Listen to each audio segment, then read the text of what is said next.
if you're going to live in the world and you're going to do it properly, what does properly mean, and how is it that you might go about that?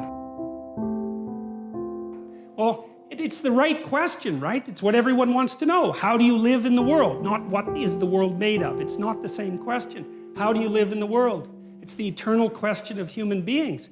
And I guess we're the only species that has ever really asked that question, because all the other animals, they just go and do whatever they do.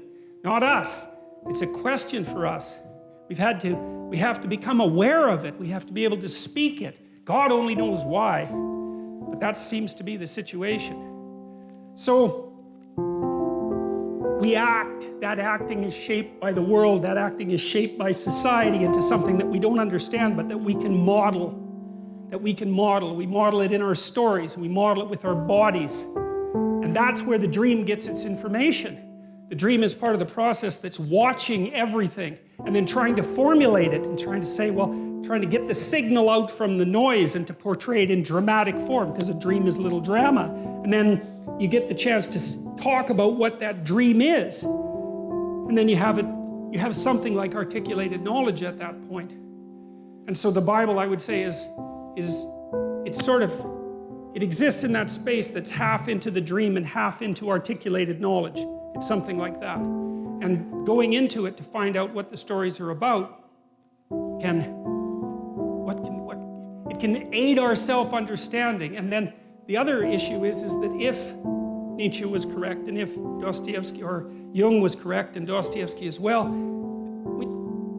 without the cornerstone that understanding provides, we're lost. And that's not good, because then we're susceptible to psychic pathology. That's psychological pathology.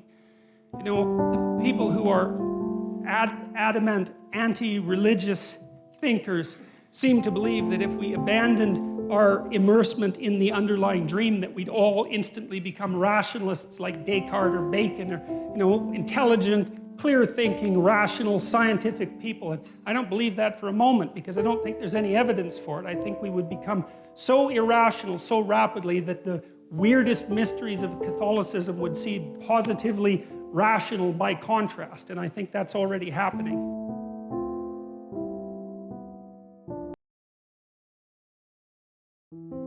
Look, imagine that you're a chimpanzee and you have a powerful dominant figure at the pinnacle of your society. That represents power. Now, more than that, because it's not sheer physical prowess that keeps a chimp at the top of the hierarchy. It's much more complicated than that. But you could say, well, there's a principle that the dominant person manifests. And then you might say, well, that principle shines forth even more brightly if you know 10 people who are dominant, powerful. Then you can extract out what dominance means from that. You can extract out what power means from that. And then you can divorce the concept from the people. And we had to do that at some point, because we can say power in a human context and we can imagine what that means, but it's divorced from any specific manifestation of power. Well, how the hell did we do that? Like, that's so complicated. If you're a chimp, the power is in another chimp. It's not some damn abstraction. Well, so the question is, think about it. We're in these hierarchies, many of them across centuries. We're trying to figure out what the guiding principle is. We're trying to extract out the core of the guiding principle. And we turn that into a representation of a pattern of being. Well, it's something like that. That's God. It's an abstracted ideal.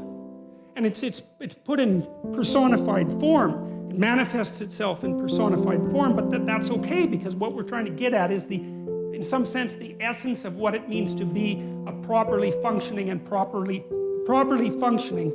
social and properly competent individual. We're trying to figure out what that means. You need an embodiment, you need an ideal that's abstracted that you could act out that would enable you to understand what that means. And that's what we've been driving at.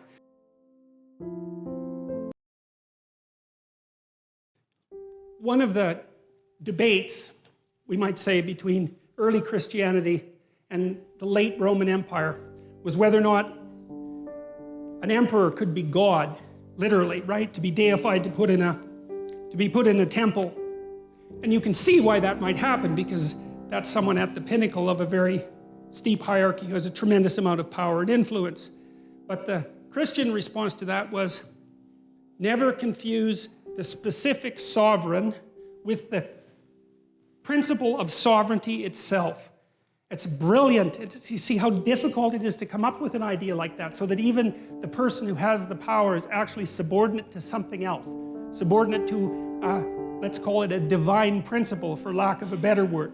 So that even the king himself is subordinate to the principle. And we still believe that because we believe that our president, our prime minister, is subordinate to the damn law, whatever the body of law, right? There's a principle inside that even the leader is subordinate to.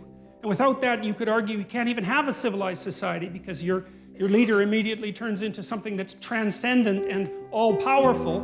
And I mean, that's certainly what happened in the Soviet Union and what happened in Maoist China and what happened in Nazi Germany, because there was nothing for the powerful to subordinate themselves to. You're supposed to be subordinate to God.